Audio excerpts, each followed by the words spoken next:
Halo, bertemu dengan saya Ihan Martoyo, saya bersama jurusan Teknik Elektro UPH.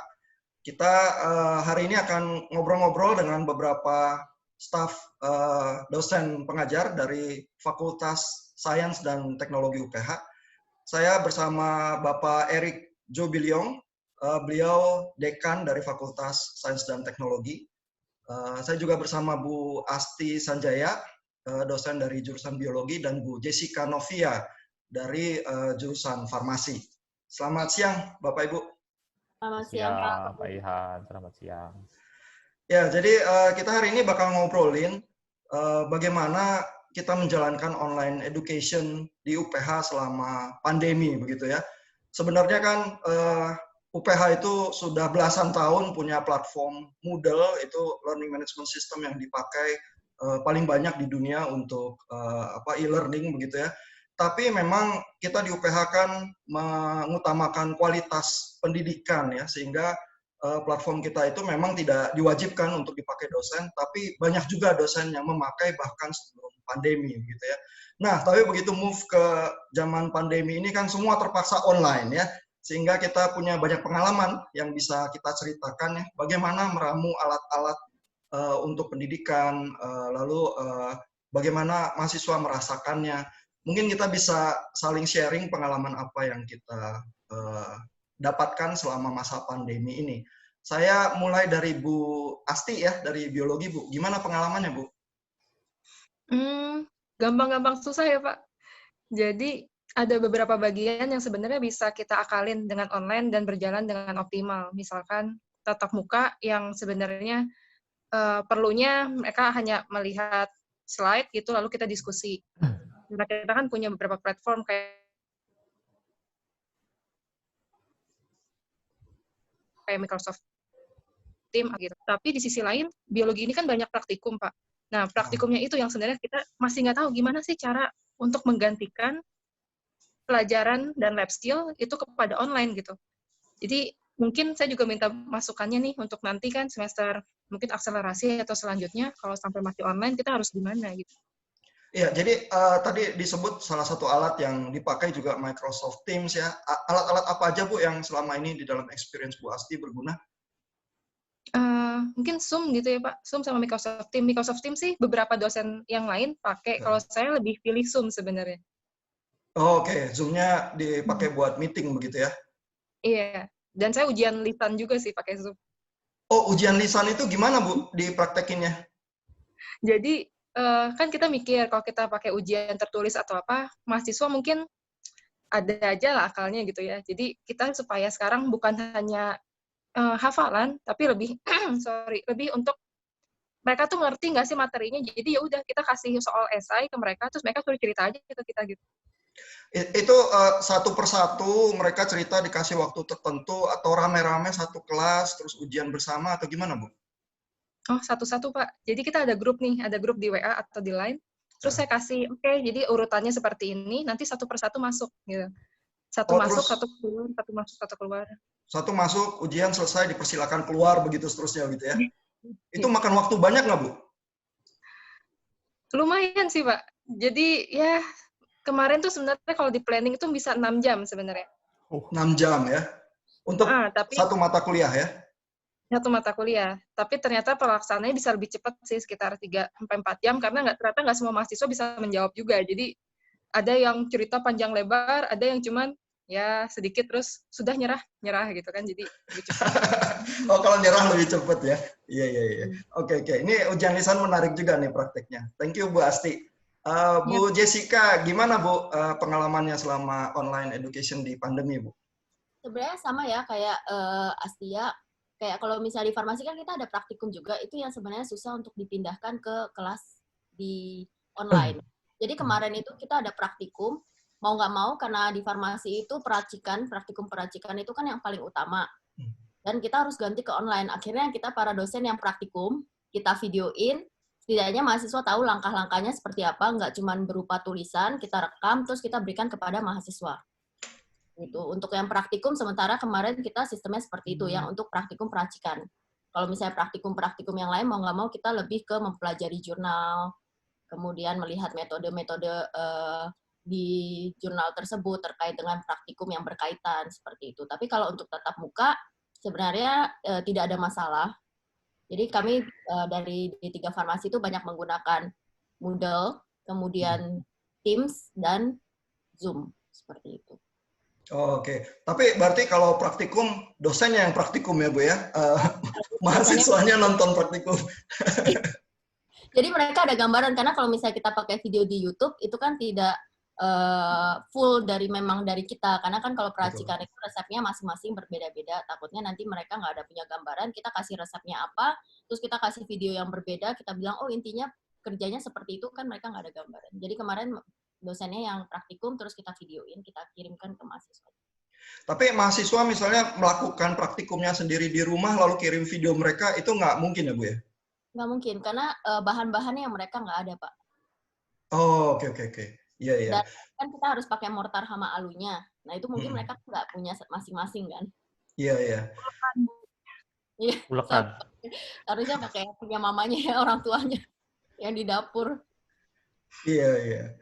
Nah, terus tadi kan kalau Bu Asti cerita soal ujian ya, dan salah satu yang dilakukan ujian lisan. Kalau Bu Jessica pengalamannya ada kesulitan soal ujian nggak Bu? Kalau ujian sebenarnya memang banyak kendala ya, karena kita tahu pasti mahasiswa akan mencari celah bagaimanapun supaya bisa mendapatkan nilai lebih baik seperti itu. Kemarin sih kita lebih banyak soal di Moodle, kemudian kita menggunakan Zoom sebagai CCTV. Oh begitu ya, itu repot nggak Bu setup ujiannya Bu? Sebenarnya repot karena mahasiswa kan ada yang bilang oh nggak punya 2 device, karena itu kan harus pakai 2 device, 1 device untuk ngerjain di Moodle, 1 device-nya untuk CCTV-nya. Nah, itu kendala juga sih. Tapi saya bilang ke mahasiswanya, yang nggak punya 2 device, nggak apa-apa, ujian lisan aja dengan saya, gitu. Karena semua pada komplain, karena nggak punya 2 device, terus internetnya lemot, dan lain sebagainya, seperti itu. Jadi saya bilang, oh ya udah, yang nggak bisa info ke saya jadwalin lisan. Tapi sampai akhir tidak ada yang mau lisan. Jadi tetap lebih memilih beli device baru atau pinjem gitu ya, daripada ujian lisan ya. Tapi berarti ujian lisan itu opsi yang memang sering muncul dan dimanfaatkan dosen-dosen berarti ya? Iya, Pak. Iya. Pak Erik, nah Pak Erik sendiri kan ngajar fisika ya. Gimana tuh Pak pengalamannya ngajar kelas-kelas fisika Pak? Ya, kalau saya di fisika, untuk penjelasan kan biasa ya, lewat saya pakai synchronous, jadi saya pakai whiteboard, kemudian bisa nulis-nulis di sana, termasuk juga PowerPoint-nya juga saya kasih, jadi mereka bisa review PowerPoint-nya, sedangkan tugas-tugas saya pakai Moodle. Gitu loh. Jadi tugas-tugas saya pakai Moodle, saya punya test bank, jadi saya pakai di sana, dan setiap orang itu bisa dapat random question, jadi mereka bisa dapat beda-beda gitu loh. Dan saya kasih waktu kadang-kadang 30 menit. Nah, memang kalau kuis saya nggak monitor secara langsung. Jadi mereka bisa open anytime. Jadi itu buat praktis sebenarnya buat mereka gitu loh. Tapi kalau untuk ujian itu memang sama, saya pakai Moodle juga sama, karena di Moodle kita sudah cukup canggih ya. Jadi mereka sudah install plugin yang cocok gitu dengan keperluan saya. Jadi satu pertanyaan bisa ada satu soal bisa ada berapa pertanyaan. Nah, itu memang dibutuhkan sekali di fisika, dan kemudian mereka bisa generate random number juga. Jadi setiap orang itu bisa dapat soal yang beda-beda angkanya, walaupun pertanyaannya sama, tapi mahasiswa tidak bisa langsung ngelihat jawaban dia berapa gitu, karena jawaban dia belum pasti nggak sama dengan jawaban kita gitu loh. Karena mereka punya angkanya, setiap pertanyaan itu beda-beda, di-generate by random juga gitu loh. Jadi kalau buat saya lumayan menolong sekali sih untuk ujian dan untuk pembelajaran. Memang kalau untuk praktikumnya agak susah. Praktikum saat ini memang kalau di luar banyak virtual lab ya kalau untuk fisika. Jadi kadang-kadang saya juga pakai virtual lab untuk menjelaskan gitu. Jadi menjelaskan konsep, misalkan konsep gelombang seperti apa gitu. Itu bisa juga pakai virtual lab gitu loh. Karena virtual lab banyak sekali sekarang di Google atau di website banyak. Tapi masalahnya memang experience mereka untuk mengukur sendiri itu yang beda. Gitu aja sih. Karena handling alat-alat dan lain sebagainya tetap dibutuhkan skill-nya ya. Betul. Tadi diceritakan juga memakai fasilitas Moodle untuk ujian tampaknya menguntungkan karena koreksi jadi otomatis juga ya kalau lewat soal-soal di Moodle ya. betul, betul, betul. Ini dalam pengalaman memakai fasilitas Moodle untuk ujian, apakah pernah ada semacam, ini kok kayaknya kelakuan mahasiswa agak aneh ya, hasil ujiannya bisa begini, apa pernah terjadi, Pak? Ya, kalau kuis itu sering kayak begitu. Kayak kuis itu sering kali apa namanya, mereka pasti jawabannya bagus-bagus semua gitu loh. Jadi 100 gitu ketahuan, ya? iya 190 gitu kan, udah ketahuan lah itu pasti mereka ngambil dari mana aja. Tapi kalau ujian ketahuan. Pas ujian juga tadi saya pakai cara sama kayak Bu Jessica. Jadi pakai dua gitu kan, Zoom dan apa namanya dan Moodle. Jadi mereka kerjaan di Moodle, kemudian Zoom-nya sebagai CCTV gitu ya. Dan itu kan saya perhatikan satu-satu dan kita juga breakout room. Jadi kalau misalnya mahasiswa kita ada 30-an, kita bisa bagi-bagi, kita minta teman kita gitu kan untuk apa? Untuk bantu mengawas karena kan kita juga terbatas nggak bisa ngawas langsung 30-an orang. Jadi kita bagi 9 orang, 9 orang, 9 orang atau 10 10 10 gitu ya. Nah, dari 10 kita bisa monitor dengan lebih mudah dan hasilnya ya sesuai ekspektasi gitu loh. Jadi kalau memang mereka kelihatannya di kelas-kelas sehari-hari nggak bisa, ya ujian juga nggak bisa juga gitu. Karena setiap minggu sebenarnya ada apa sebelum sebelum online ya, sebelum online kan kita memang ada tatap muka dan itu memang ada regular quiz gitu kan. Nah, itu kan langsung. Nah, itu kan bisa kelihatan langsung gitu ya. Jadi udah, tapi waktu ujian itu kalau saya sih nggak ada masalah karena kelihatan hasilnya itu nggak beda jauh dengan kalau kita melakukan ujian seperti biasa. Oh, Oke, berarti sebenarnya intuisi kita terhadap mahasiswa ini sebenarnya biasanya bisa atau enggak, Ya, ya, itu yang lebih menolong ya untuk kita betul, bisa betul. lihat, oh ini Ya, kuisnya sebenarnya di cheating atau enggak gitu ya betul, ujiannya. betul, betul. Oke, Betul, oke. betul. Interesting nih ya. Oke, jadi begitu ya pengalaman-pengalaman kita. Saya rasa mungkin yang paling sulit adalah manage ujian karena tiba-tiba memang kita harus berhadapan dengan dosen kepepet ya pakai cara-cara online, mahasiswa kepepet juga harus ujian online sehingga siapa tahu kreativitas mereka untuk apa gaming the system itu jadi muncul ya dan siapa tahu mereka punya cara-cara cheating yang kita nggak tahu ya sehingga kita perlu waspada. Nah, Pak Erik kan juga melakukan penelitian ya, ada survei, iya tentang Ya, kondisi kita selama online learning. Apa bisa dibagikan, Pak? oke, ya saya share screen bentar ya Pak. Oke, ya kelihatan ya Pak. Belum nih, lagi Oh belum ya. nunggu. Iya, mungkin ada delay. Oke, Iya, sudah. sudah.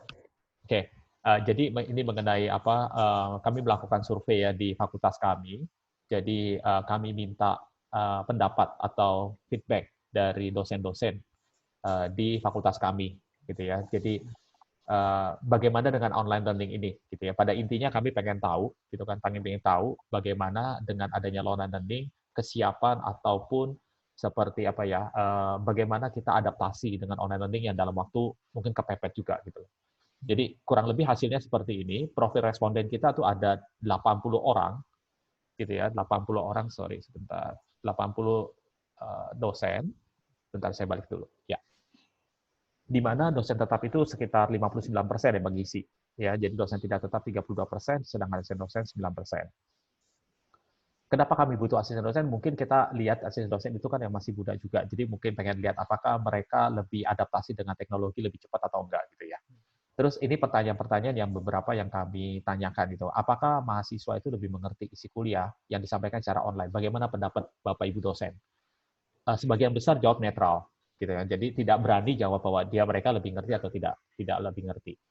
Tapi 38% jawab tidak setuju.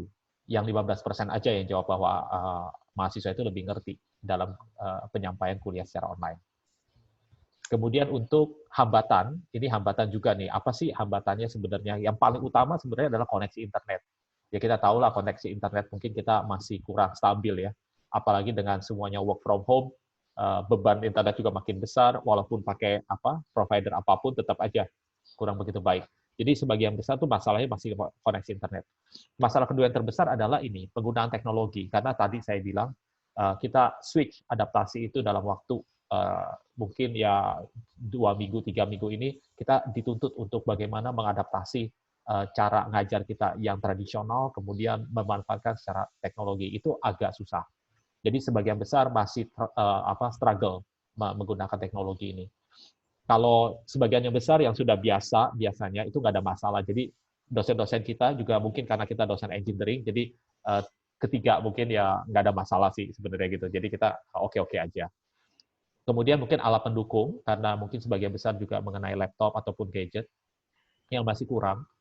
Kemudian perasaan bahwa online itu terasa nggak berguna masih ada dari sebagian dosen.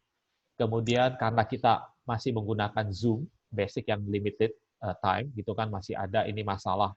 Karena tadi koneksi yang agak lambat, terus Zoom yang 40 meter putus, kemudian untuk connect lagi akan lambat lagi gitu kan. Monitor ujian, tadi yang seperti kita bicarakan juga memang masih banyak masalah. Interaksi dengan mahasiswa terbatas karena mungkin kita melihat layar dan hanya beberapa orang yang kita bisa perhatikan. Kemudian butuh persiapan lebih banyak gitu ya, dan kurangnya ide dalam membuat online itu lebih menarik karena sekali lagi interaksi ini penting kalau untuk online. Kemudian kita juga minta masukan mengenai pengalaman positif.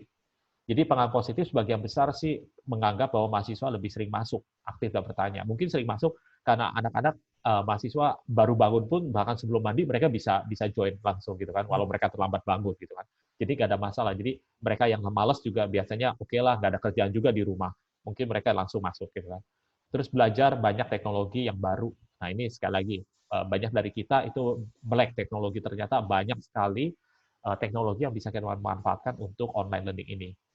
Kemudian fleksibel dalam waktu, kemudian kreatif dalam proses pembelajaran, lebih mudah monitor tugas karena sebagian besar kita juga menggunakan Moodle yang tadi Pak Ihan ceritakan bahwa ini adalah salah satu learning management system yang banyak dipakai juga gitu ya.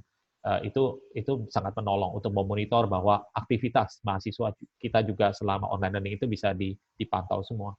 Kemudian memudahkan mahasiswa untuk mengulang pelajaran. Jadi mahasiswa bisa konsentrasi dengan dosen ketika kita mengajar, dan mereka bisa ngelihat PowerPoint kita setelah selesai gitu. Jadi mereka punya waktu untuk belajar sendiri juga lebih banyak. Nah, juga ada pengalaman negatif ternyata. Pengalaman negatif ini juga lumayan banyak. Jadi pertama mengenai monitoring interaksi dengan mahasiswa yang agak lambat, susah gitu ya. Karena tadi saya bilang kita hanya bisa memantau beberapa orang aja gitu. Terutama untuk kelas-kelas besar kita harus switch. Kecuali kalau memang komputernya udah cukup canggih, ternyata kalau i7 bisa lihat 49 orang at the same time gitu ya. Kalau masih i3, i5 nggak bisa tuh, Zoom tidak memfasilitasi seperti itu. Terus koneksi itu masalah gitu kan, pengalaman. Jadi pengalaman mereka mungkin agak negatif besar ya. Jadi dua ini yang terbesar sih. Yang lain saya kira nggak terlalu signifikan mengenai pengalaman negatifnya. Memang motivasi kejujuran mahasiswa ini yang masih kurang karena tadi mahasiswa berusaha untuk mendapatkan nilai yang paling baik gitu kan, tapi tidak mungkin kurang jujur lah ya untuk mencapainya gitu. Jadi ini yang mereka merasa mahasiswa tuh kalau kuis nilainya bagus tapi pas ujian hancur gitu kan, jadi kelihatan gitu ketika kuis online itu apakah mereka jujur atau tidak. Dan terakhir mungkin yang ini, usul sebelum terakhir ada usul. Bagaimana supaya online learning kita bisa lebih efektif gitu ya.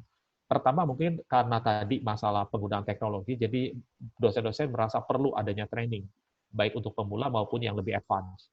Jadi bagaimana kita memakai Moodle atau Teams, menggunakan whiteboard gitu kan, mengupload assignment dan segala macam itu mungkin perlu. Ataupun bagaimana interaksi dengan mahasiswa dengan lebih aktif. Kemudian tentu saja Zoom yang unlimited gitu ya, jadi mereka butuh ini. Kemudian juga koneksi internet gitu yang lebih stabil, bantuan help desk gitu kan, juga untuk karena kami ini dari engineering, biasanya kami butuh nulis banyak, gambar banyak, jadi perlu menggunakan whiteboard, tapi butuh juga touchpen, karena kalau pakai mouse itu agak memang susah sih. Yang terakhir saya kira ini ya. Kami juga menanyakan kesiapan untuk melakukan hybrid pada mata kuliah masing-masing gitu ya. Ternyata dosen kami cukup comfortable enough ya, bahwa mereka menyatakan mereka siap. 60% dari mereka tuh siap untuk melakukan hybrid. Dalam arti kata nggak full semuanya online, tapi campur ya, antara face to face dan juga online gitu. Jadi itu sih Pak yang bisa kira-kira yang saya ceritakan hasil daripada survei kami. Oh, terima kasih Pak. Jadi ya. Memang 50-50 ya, ada kesulitan, dan kesulitannya mungkin 50% technical ya, persoalan koneksi internet sangat besar kesulitannya, Ya, lalu ya. Adaptasi terhadap alat-alat begitu ya. Betul, betul. Tapi di samping kesulitan itu ada keuntungan, mahasiswa lebih gampang hadir di kelas karena nggak usah mandi dulu itu tadi ya katanya. Terus juga nggak usah ngalahin traffic Jakarta begitu ya. Betul. Nah, terus keuntungan yang lain lebih kreatif begitu ya, memanfaatkan segala hal untuk pembelajaran ya. Iya. Nah, mungkin ini bisa jadi bahan bakar untuk diskusi kita ya.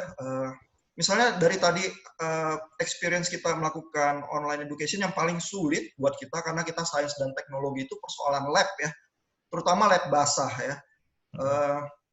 Kalau yang fisika mungkin bisa dengan virtual lab ya. Di elektro juga kita walaupun ada pemrograman untuk mesin-mesin di lab yang harganya lumayan, jadi mahasiswa nggak bisa punya. Tapi biasanya ada program simulasinya juga, mereka bisa mengumpulkan hasil simulasinya dan berusaha menunjukkan lewat film bahwa simulasi itu jalan gitu ya. Itu bisa dilakukan, tapi misalnya untuk biologi dan farmasi tampaknya jadi sulit ya. Betul. Dan sejauh ini yang bisa adalah transfer knowledge-nya saja ya, misalnya bagaimana meracik ya, komposisinya seperti apa, tapi skill melakukannya bagaimana ya mempraktekannya sehingga di level di rumah juga bisa dikerjakan. Apa mungkin bisa ada ide-ide ya?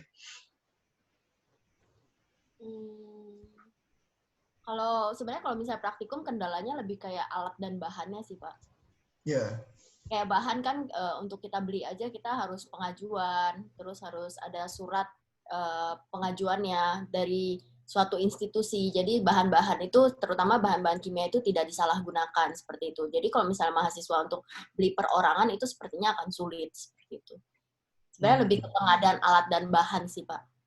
Kalau misalnya pakai simulasi atau sesuatu yang virtual, apakah sama sekali tidak bisa ada solusi atau masih ada aktivitas-aktivitas yang bisa? Kalau misalnya untuk langsung ke kemampuan mereka untuk handlingnya itu yang nggak bisa nanti Pak. Karena virtual kan apalagi kalau kita di D3 Farmasi kan adalah gimana vokasi kan, di mana mereka memang punya kemampuan di handlingnya itu yang menjadi kesulitan sebenarnya. Karena pada mereka bekerja di rumah sakit ya mereka harus hands on gitu, harus langsung handling, tidak bisa kayak virtual dan lain sebagainya. Kalau handlingnya diganti bumbu-bumbu masakan, tapi di-handling dengan cara meracik obat gitu, bisa nggak? Untuk beberapa bisa, Pak. Karena kan kalau misalnya bahannya itu ada sifat-sifatnya tertentu kan. Iya. Oke. Bu Asti, kalau di biologi kan sebenarnya banyak juga ilmu yang biologi molekuler ya, tentang DNA sequencing dan lain sebagainya ya. Apakah di zaman sekarang tidak ada alat-alat untuk simulasi atau yang virtual Bu untuk skill yang semacam itu? Kalau virtual sih Pak, misalkan untuk polymerase chain reaction gitu, sebenarnya ada, tapi virtual itu mereka hanya mencampurkan, jadi mereka nge-drag gitu, ada satu bahan mereka masukin ke tabung reaksi, hanya mencampurkan lalu melihat hasilnya gimana. Nah, gitu, itu ada ya Bu ya? Ada. Jadi secara teori itu sebenarnya bisa, mereka bisa belajar sendiri dari situ. Dan juga kan banyak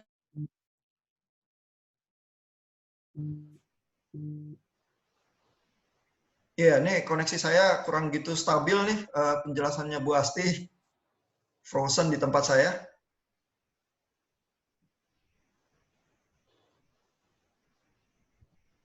Pak Erik dan Bu Jessica masih dengar? Masih. Enggak, tapi Bu Astia frozen ya. Oke. Tapi maksudnya Bu Asti juga frozen terhadap Pak Erik sama Bu Jessica ya? Iya. Ini masuk lagi, iya. Iya Bu Asti, jadi gimana alat-alat virtual itu Bu?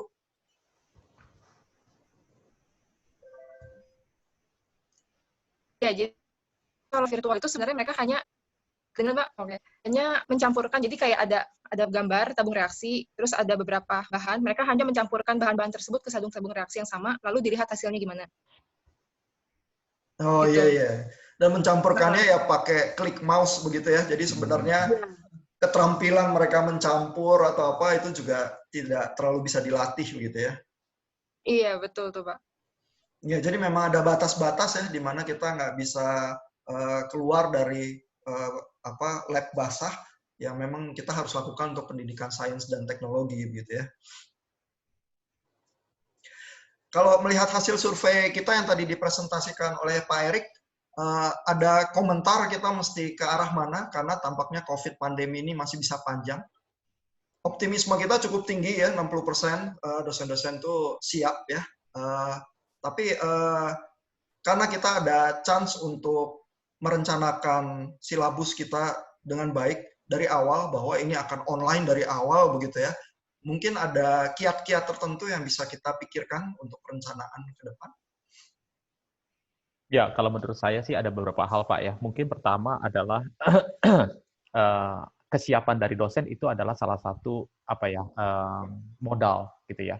Karena mereka sudah siap, berarti mereka dengan segala cara mereka akan men-trigger diri mereka gitu kan untuk bisa lebih maju lagi. Itu pertama.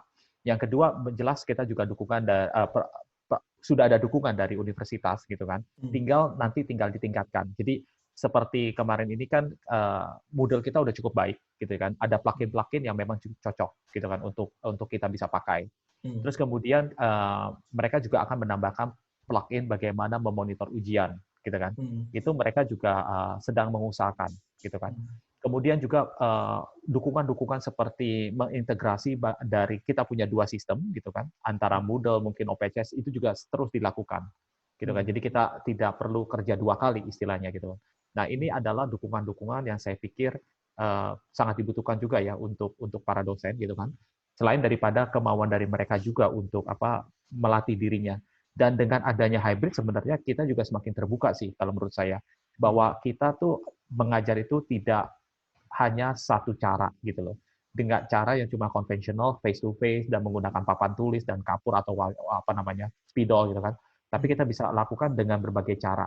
Dan even mungkin kita punya silabus atau RPS atau rencana pengajaran itu juga kita akan sesuaikan untuk kedepannya gitu loh.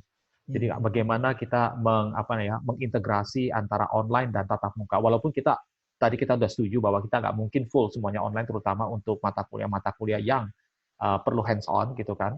Mereka memang perlu experience gitu kan. Tapi untuk yang tatap muka kita bisa campur, dan juga untuk mahasiswa mereka lebih fleksibel, mereka juga bisa lebih lebih menggunakan waktunya secara lebih efektif sih menurut saya.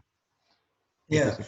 Jadi selama pandemi UPH juga meningkatkan diri ya dengan sangat masif ya, meningkatkan bandwidth buat koneksi IT-nya. Moodle kita juga ada di cloud ya, sehingga menjamin untuk akses leluasa dari manapun begitu ya. Jadi sebenarnya kita ini di dalam level yang mungkin makin lebih baik ya, justru karena pandemi, karena kita ditekan lebih kreatif menjalankan berbagai pendidikan dengan berbagai cara gitu ya. Ya. Bu Asti, kebetulan Bu Asti kan dari jurusan biologi ya. Kita jadi bisa tanya-tanya sedikit nih proses untuk COVID testing. Iya, jadi sebenarnya yang disebut PCR itu melakukan testing untuk COVID itu apa sih yang dilakukan, Bu? Oh, sedikit tambahan Pak Ihan, mungkin mungkin perkenalkan Bu Asti ini adalah salah satu juga yang ikut membantu secara langsung untuk pengetesan COVID gitu kan, karena kita punya kerjasama dengan MERIN gitu kan, Mokhtar Riyadi Institute Nanotechnology Center untuk mengetes itu, dan ini Bu Astia yang salah satu adalah orang yang terjun langsung gitu loh, jadi mungkin lebih cocok gitu ya. Ya, gimana Bu Asti ya, testing itu sebenarnya yang terjadi dilakukan apa sih Bu? Jadi sebenarnya untuk mendeteksi adanya virus COVID ini ada 2 tahap besar, Pak. Yang pertama itu mengekstraksi asam nukleat dari si virusnya. Kita sebut RNA ya untuk virusnya. Kemudian hasil ekstraksi tersebut kita bawa untuk kita deteksi secara langsung, yaitu dengan menggunakan real-time PCR. Nah, jadi di real-time PCR itu sebenarnya kita pakai fluorescence dye gitu, yang akan menempel pada si asam nukleatnya si virus tersebut. Kemudian jika semakin banyak si asam nukleat virus, maka fluoresennya akan semakin tinggi sinyalnya, dan lalu dia yang akan diukur oleh si detektornya gitu. Jadi dari sana kita bisa tahu, oh satu sampel itu dia positif, ada mengandung si virus virus COVID-19-nya, atau negatif dari si sampel. Jadi asam nukleat itu semacam ciri khas atau tanda tangannya si virusnya itu ya, yang berusaha diincar, diamplifikasi supaya kelihatan ya. Iya, betul, Pak. Nah, kalau misalnya di Indonesia kan katanya sekarang ada isu-isu bahwa kita strain-nya agak berbeda karena virusnya mutasi ya. Apakah RNA-nya juga berubah, Bu, kalau di dalam hal itu? Bisa, Pak. Tapi perubahannya tersebut nggak akan terlalu ekstrim biasanya, karena mutasi dia berubah sedikit demi sedikit. Nah, untuk pemilihan amplifikasinya, jadi real-time PCR itu juga bisa kita atur terhadap gen apa. Gitu. Misalkan kita akan mencari gen yang paling conserve dalam arti satu virus dengan yang strain virus lain itu tidak banyak berubah. Misalkan nih bagian virus itu kan ada dia punya envelope gitu ya, bagian envelope virus atau bagian enzimnya virus itu kita target dengan harapan walaupun virus itu bermutasi kita masih bisa mentargetkan dan mengamplifikasi virus tersebut dengan cukup akurat gitu. Oh, oke. Berarti sebenarnya beli alat-alat testing dari luar negeri atau apa tetap bisa sangat efektif ya, nggak ada masalah ya walaupun virusnya mutasi ya. Mungkin Nah, kalau akurasinya aja menurun Pak over time gitu. Oh, oke. Kalau rapid test itu bedanya apa lagi ya Bu ya dengan PCR, Bu? Kalau rapid test itu sebenarnya metode analisis yang lebih cepat karena dia langsung mendeteksi antara antibodi dari si pasien terhadap virus tersebut, atau kita bisa juga beli rapid test yang langsung mendeteksi antigen dari virusnya. Antigen itu dalam arti komponen virusnya sendiri. Gitu. Kalau di Indonesia yang saya tahu yang disebarluaskan itu yang terhadap antibodi pasien. Jadi selama pasien tersebut sudah terinfeksi, antibodinya sudah ada, itu bisa terbaca positif melalui si rapid test tersebut. Nah, kalau katakanlah seseorang di rapid test ya, Bu ya, terus positif, apakah ada kemungkinan dia imun, Bu, terhadap COVID-nya karena dia sudah positif gitu dan melewati itu gitu?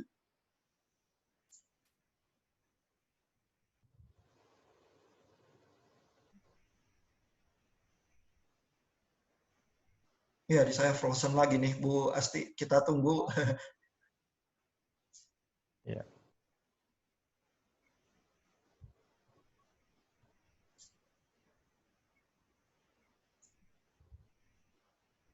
Bu Asti, apakah masih bersama kita?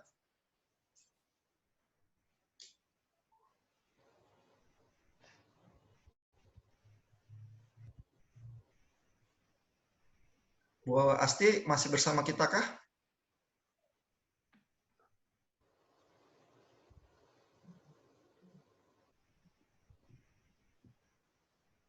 Wah, kelihatannya kita harus tunggu ya, udah disconnect kayaknya.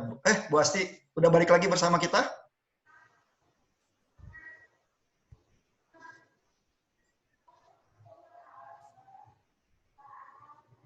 Mungkin saya ke Bu Jessica dulu ya. Bu Jessica, untuk semester depan apakah ada kiat-kiat khusus yang dipersiapkan untuk prodi farmasi menjalankan kuliahnya? Kalau untuk yang farmasi, Pak, karena untuk yang semester Axel, jadi kita lebih mengutamakan mata kuliah yang memang tidak ada praktikum. Sehingga mata kuliah itu tetap bisa dilaksanakan full secara online, jadi lebih ke tatap muka. Jadi yang praktikum-praktikum kita geser dulu ke semester yang berikutnya. Jadi kita mengutamakan yang tatap muka dulu.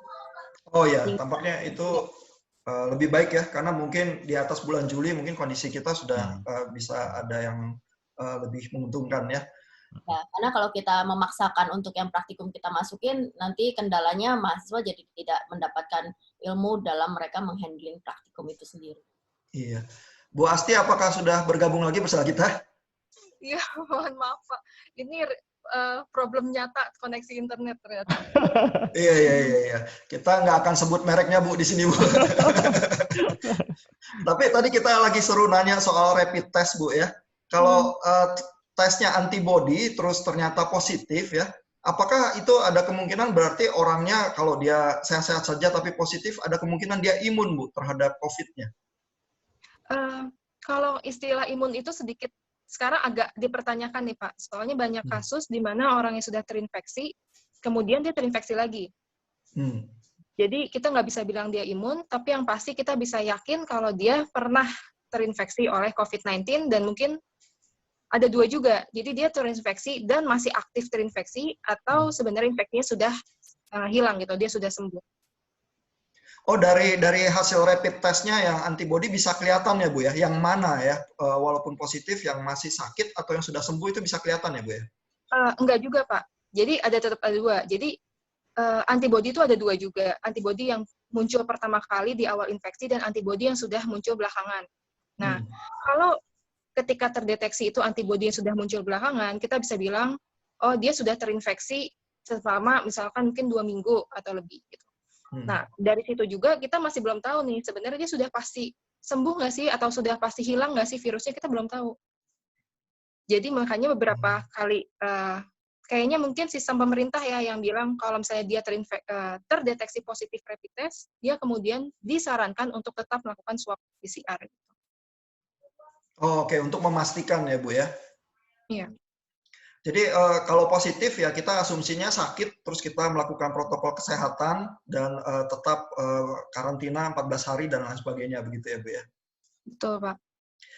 Oke, saya rasa waktu kita sudah cukup. Terima kasih sekali lagi untuk Pak Erik, Bu Jessica, dan Bu Asti.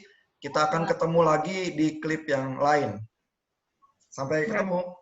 Bye-bye. Pak.